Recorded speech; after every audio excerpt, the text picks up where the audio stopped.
আসসালামু আলাইকুম গাইস, সবাই কেমন আছেন? আশা করি সবাই ভালো আছেন। তো আলহামদুলিল্লাহ আমিও ভালো আছি আল্লাহর রহমতে। তো আমার আজকের ব্লগটি হতে যাচ্ছে, আপনারা হয়তো সবাই জানেন কাতারে যে আপনার বিজয় মেলাটা হচ্ছে এই আপনার বাংলাদেশ স্কুলে। আমরা ওইখানে যাব, বাংলাদেশ স্কুলের মধ্যে। ওইখানে প্রত্যেক বছরই অনুষ্ঠান হয়, আর সেই অনুষ্ঠানটা হয় শীতকালীন অনুষ্ঠান। সো গাইস, আমরা প্রায় চলে আসছি। এটাই হচ্ছে সেই স্কুলটা। আর এখন আমরা এখান থেকে ভিতরে প্রবেশ করব। আর এটা হচ্ছে একদম এন্ট্রি ফ্রি, কোনো টিকিট লাগবে না। আপনারা এখানে ফ্রিতে আসতে পারবেন। আর এটা স্কুলেই হচ্ছে বাংলাদেশ স্কুল, এটা সবাই চেনে কোন জায়গায় আছে। তো এটা হচ্ছে আপনার এই 2023 সালে যেরকম হয়েছিল, এটা 2024 সালে হয়েছিল। তো 2024 সালে হচ্ছে এখন সময় এই আপনার 4 দিনে এটা হবে, 3 দিন ব্যাপী হয় এটি। তো এই অনুষ্ঠানটি আপনার বাংলাদেশ দূতাবাস থেকে করা হয় এবং বাংলাদেশ HM আপনার স্কুল অ্যান্ড কলেজের সহযোগিতায় এটি হয়। এখানে 14 থেকে 16 ডিসেম্বরে আপনার কলেজ প্রাঙ্গণে 3 দিন ব্যাপী বিজয় মেলা উৎসব আয়োজন করা হয়। অনেক ক্ষেত্রে ডেটটা একটু চেঞ্জ হয়, যেহেতু এখন হচ্ছে আপনার 17, 18, প্রায় 20 তারিখ, 21 তারিখ পর্যন্ত এটি থাকবে। তো প্রায় 3 দিন ব্যাপী বিজয় মেলা উৎসবটি আয়োজন হয়। প্রত্যেক বছরই হয়। আমরা যখন আগের বছর এখানে আসছিলাম তখনও সেম হয়েছিল। আমি তখন ছিলাম, আমি তখন হায়াতে আসছিলাম। এখন তো আমি যেহেতু ফ্যামিলি বিষয়ে আসছি, তো এখন তো আমি থাকবই। তো এখন আপনারাও যদি এখানে থাকেন, যারা ভিজিটে আছেন এবং যারা আসবেন, তারা কিন্তু প্রত্যেকটা বছর এই শীতকালীনে এই আপনার মেলাটা পাবেন। এখানে কিন্তু অনেকগুলো স্টলও বসে, পাশে দিয়ে অনেকগুলো স্টল দেখবেন। স্টলে কিন্তু পিঠা হতে শুরু করে আপনার ফুচকা, চটপটি, এরপরে আপনার কাপড় চোপড়, বাংলাদেশি যত আইটেম রয়েছে, নৃত্য, নকশা, কলা, এরপরে অনেক কিছু এখানে রয়েছে। আপনারা চাইলে এখান থেকে পারচেস করতে পারেন। তো দেখেন এখানে ওরা গান গাচ্ছিল একটা টিম হয়ে, কিন্তু ওই আপনি যে টিমটা, এখানে ছেলে মেয়ে আপনার একসাথে ছিল, দেশের ঐতিহ্য ধরে রাখতেছিল এবং দেশীয় গান গাইতেছিল। বাট আমার এখানে কপিরাইট আসবে, এই জন্য আমি গানটা শোনাতে পারলাম না। তো বিস্তারিত আমি জানাচ্ছি। অনুষ্ঠানটি আপনার কাতারে যে বসবাসরত প্রবাসী বাংলাদেশি সম্প্রদায়ের মধ্যে আপনার যারা রয়েছে তাদের ছেলে মেয়েদেরকে এখানে ভর্তি করানো হয় স্কুলের মধ্যে। বাংলাদেশ স্কুল, এটা হচ্ছে ইংলিশ মিডিয়াম স্কুল। আর এখানে কিন্তু ইংরেজির পাশাপাশি কিন্তু বাংলা ভাষাটাও এখানে বেশি চর্চা করা হয়। আর সব থেকে বেশি ইংলিশটাকে প্রাধান্য দেয় ওরা বেশি, যেহেতু এটা একটা ইংলিশ মিডিয়াম স্কুল। তো এই আপনার এখানে কিন্তু এই অনুষ্ঠানটি কিন্তু আপনার প্রত্যেকটা বছরই হয়, আমি যেটা আগেও বলছি। আর এখানে অংশগ্রহণ আপনার যারা করে তারা এই স্কুলেরই হয়, ছাত্রছাত্রীরা। আর পোশাক তাদের স্যার ম্যাডামের তত্ত্বাবধানে ওরা এগুলা আপনার করে। এক এক গানের এক এক ড্রেস আপ পরে ওরা নৃত্য, আপনার গান, এরপরে এগুলো আমাদের সেম, আমাদের বাংলাদেশে আমরা যখন স্কুলে পড়তাম তখনও কিন্তু আমাদের বাংলাদেশে এই সাংস্কৃতিক অনুষ্ঠানগুলো হতো। এটা আমরা দেখেছি আমার আমার স্কুল লাইফে। সেম এটাও হচ্ছে বাংলাদেশ স্কুল, আর এখানেও সেমভাবে হচ্ছে এই জিনিসগুলো। আর এখানে ফ্যামিলিদেরকে অ্যালাউ করা হয়, সবাই এসে দেখে। এটা হচ্ছে ঐতিহ্যবাহী একটা আপনার বাংলাদেশি একটা আপনার নেচার, যেটা বলা যেতে পারে। তো এখানে কিন্তু অনেক সুস্বাদু খাবার রান্না করা হয় স্টলে। বাংলাদেশি সংস্কৃতিকে এবং ঐতিহ্যকে আপনার মুক্ত করে হস্তশিল্প ওরা প্রদর্শন করে স্টলগুলাতে। এখানে পাশে দিয়ে অনেকগুলো স্টল রয়েছে। এরপরে বিজয় মেলা উদ্বোধনী দিনে হাজার হাজার প্রবাসী বাংলাদেশি, তাদের পরিবার, শিক্ষার্থী এবং শিক্ষক, দেশি বিদেশি সম্প্রদায়ের সদস্য এবং বাংলাদেশ দূতাবাসের সদস্যরা এখানে সবাই আসে। বাংলাদেশি আপনার অনেক প্রবাসীরা এখানে আসে দেখতে। আপনার মেলায় কিন্তু পণ্য এবং সংস্কৃতির আপনার 50টি স্টল রয়েছে। এরপরে বাচ্চাদের খেলার যে জায়গাও রয়েছে এখানে।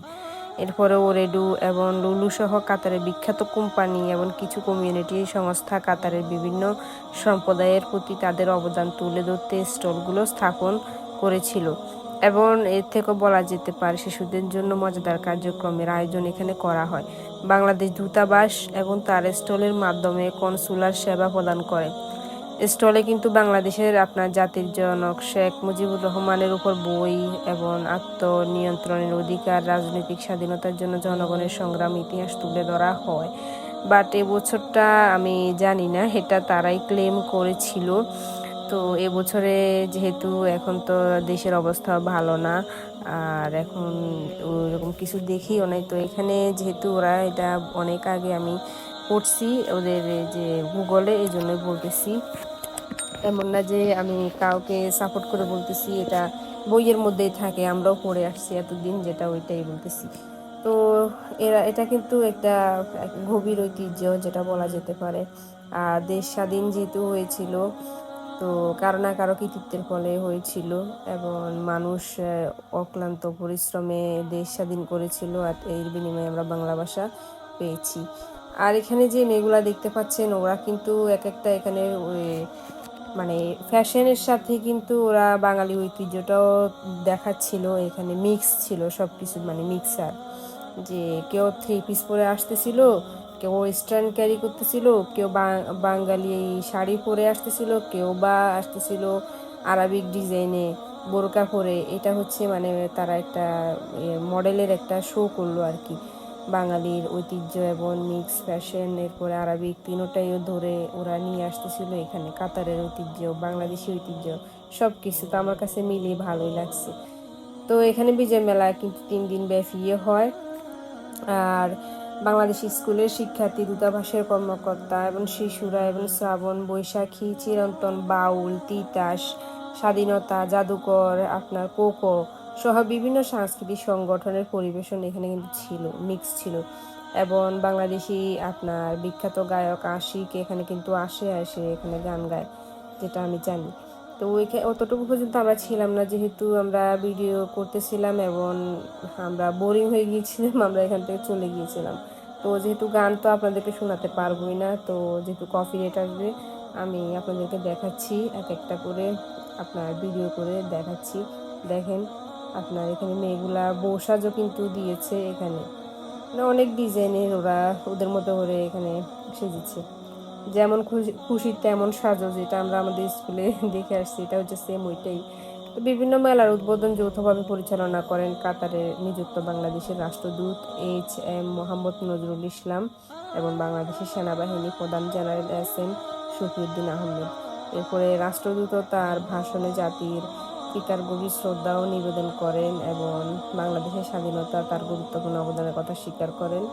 এবং তিনি প্রধানমন্ত্রী আপনার শেখ হাসিনার নেতৃত্বে বাংলাদেশের চলমান আর্থ-সামাজিক অগ্রগতিতে সন্তোষ প্রকাশ করেন। এগুলা অনেক আগের কথা, এখনকার কথা আমি জানি না।